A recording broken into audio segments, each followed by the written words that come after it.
সোনাকে মানসিক রোগী বানিয়ে শাস্তি কমাতে চায় কুন্তলা। হ্যাঁ বন্ধুরা, এমনটাই দেখা যাবে। আজকের পর্বে আপনারা দেখতে পারবেন কুন্তলা সোনার পরিবারের লোকদের বলতে থাকে, আমি কিছু একটা উপায় বের করব যাতে সোনার জেল না হয়।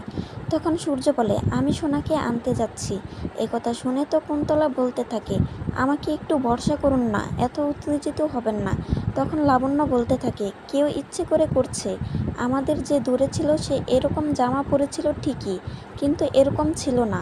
ও ভালো ছেলে, ভালো মা মিথ্যে কথা বলছে না। অন্য কেউ ছিল, যাকে ভালো মা রুটি দাদা ভেবেছিল।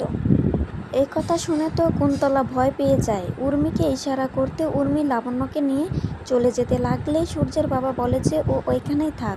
কুন্তলা বলে, আমরা যদি সোনাকে মানসিক রোগী প্রমাণ করতে পারি তাহলে ওর শাস্তিটা একটু কম হবে। আর ঠিক ওই মুহূর্তে দীপা এসে পড়ে। দীপা ডাক্তারবাবুকে বলতে থাকে, না ডাক্তারবাবু, আপনি এটা হতে দিবেন না।